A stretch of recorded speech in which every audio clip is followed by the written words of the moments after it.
So welcome back to the Sawmill, friends. We got a lot of work to get done today. Let's get busy.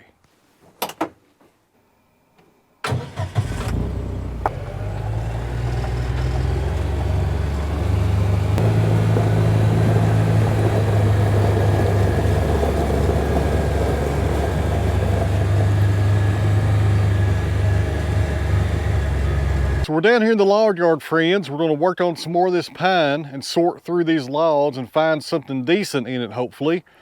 For the most part, so far, it's been about 60% waste going straight to the burn pile, but I think there's going to be some decent saw logs once we start getting into the middle of this pile. I have to wait and see on that. And this is one of my favorite places to work because I just love to run a chainsaw. And for you guys out there that have never ran a chainsaw, you're missing out. Go buy yourself a saw and go chase you a tree service truck and get you a few logs off of them to saw it for firewood. And if you don't burn firewood, give it away and you'll never regret it, because running a chainsaw, in my opinion, is one of the true pleasures in life. I love it. So I'm using the mini excavator today, and also I got Mr. Cotto over there. We'll be using him shortly. So I got two piles going here, and this one, as you can see, is going straight to the burn pile. There's nothing salvageable about that. Over here we have some potential saw logs. These are 8-footers, and based on what I'm seeing on the end grain, we may get a few 2x6s out of this, maybe some siding or something like that, maybe a 4x4, who knows. But we'll get something out of it because the center of it is still nice and solid, even though the outside looks horrible. And this pile is 100% white pine. And like I was saying earlier, I think there might be some decent saw logs right there in the middle. And maybe this one right here also, I don't know. We'll take the excavator and start pulling some more of these out and get the chainsaw and make some fresh cuts on the end grain and do some prospecting and see what we can get. Let's go ahead and get the excavator warmed up.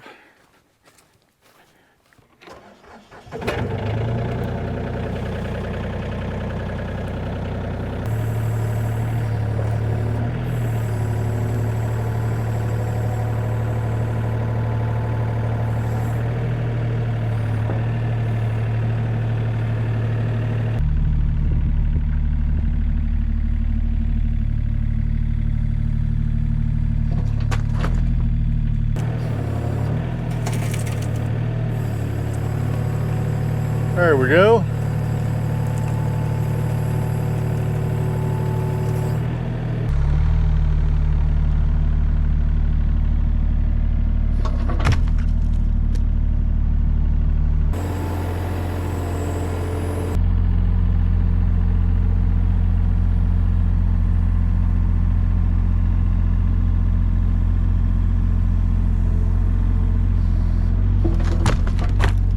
I was going to put the grapple on Mr. Cotto, but I need to leave the pallet forks on him because I got some lumber I got to load tomorrow. So let's go grab a tractor. And not just any tractor. We're going to head over to the new property and get in that barn and get out the new TYM. And I need to put a grapple on it anyways. It's still got a bucket on the front. So while I'm walking over here to get the new tractor, you guys go grab you a cup of coffee. And grab me one while you're at it.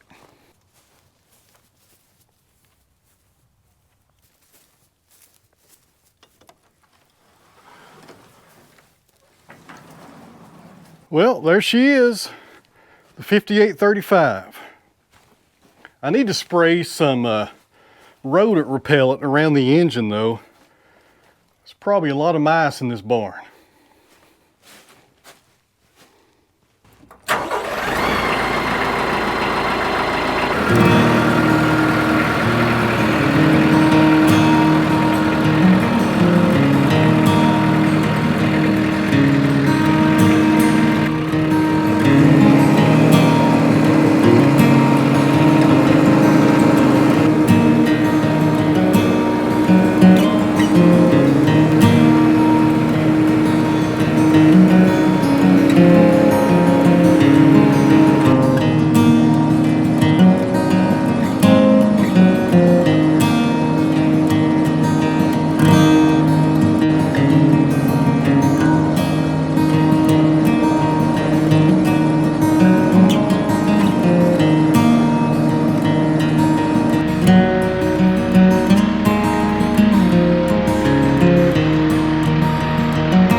this tractor does not come with a third function valve. This is something I had my dealer put on it. It's an RL long, or I'm sorry, a WR long third function valve.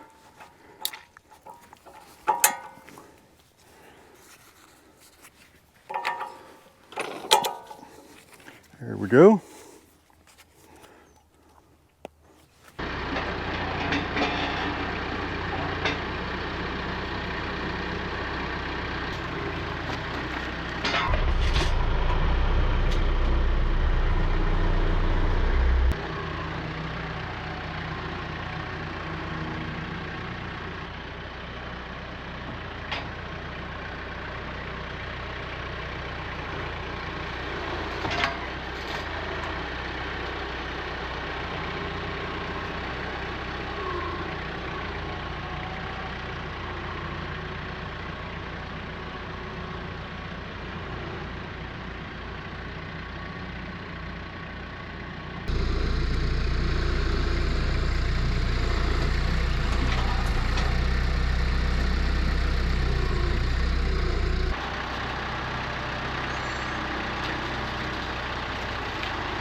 All right, guys, that's about 2 hours of progress on this pile.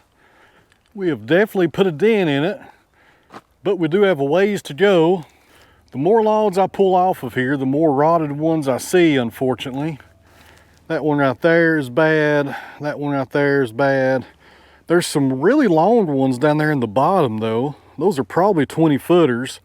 Hopefully they're okay. I got some plans for those if they're nice and solid. And this 8-footer right here is actually in decent shape as well. We'll get a few boards out of it, but not too bad. If I can work on this a couple of hours every day, we'll knock this out in no time. All right, guys, it's about 5 o'clock and I gotta go get cleaned up for dinner. Bruno wants to go get some Mexican tonight, so it looks like we're headed out for a little bit. But I'll be back in about 2 hours and we'll head down to the wood shop and put the first coat of paint on the entry doors. We're gonna be using that milk paint that I bought the other day. So you guys hang in there. I'll see you in a minute.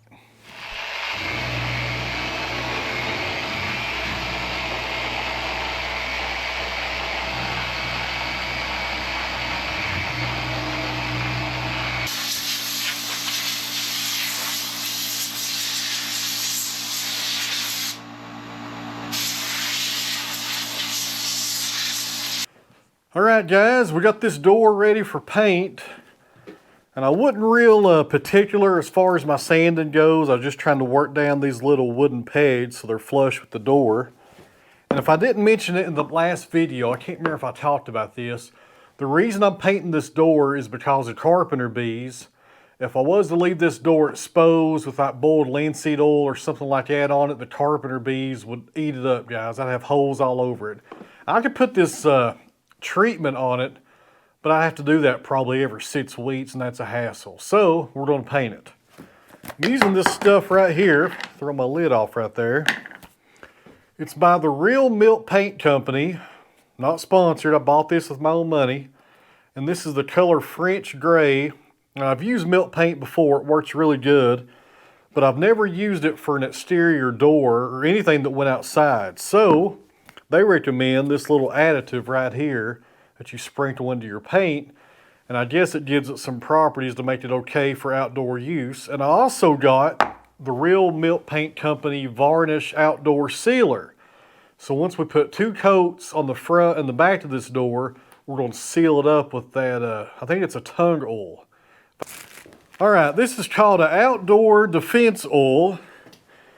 It's made with tung oil, pine oil, and zinc. And they say if you put this over the milk paint, it will seal it up for exterior uses. So this will be the last step after we put 2 coats on both sides. Pretty unique about this milk paint is when you're done with it, whatever you have left, if you don't want to keep it, you can actually pour it in your compost because there's no toxic chemicals in this. That's pretty neat, I think. You can put it right in your garden. We'll do the powder first. That's the color we're doing right there. What is it called again? French Gray, right there, French Gray. I think it'll look pretty good on the door.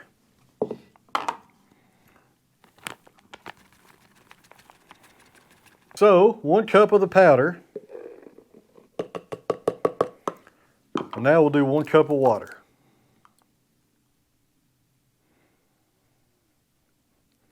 I hope this is enough to do this entire door. Once I mix the rest of it tomorrow, to wait and see on that. Take the can, get your marble, drop it in there, and splatter all over your hand. That's part of the process also. I'm making a mess here, my goodness. Well, my goodness, I forgot to add the additive. It's always something.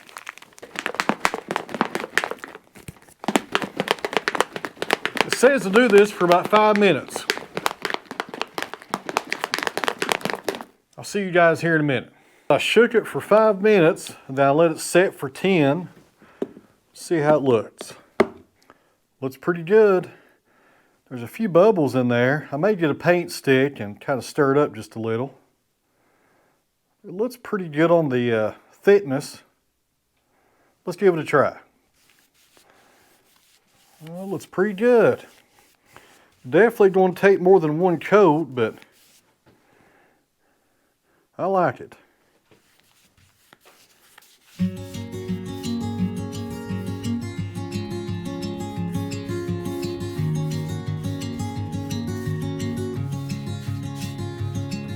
tell you something I'm going to have to do that I didn't think about. This side of the door is done with shiplap, and I can't get my brush down in there between the joints. So on the second coat, I'll have to get me some of those little painter's brushes that are real small and go in here between those and see if I can get in there and paint that area. Or at least get most of it, make it look like I tried at least. What I should have done, if I knew I was going to paint this door, I should have painted every one of these boards before I installed them.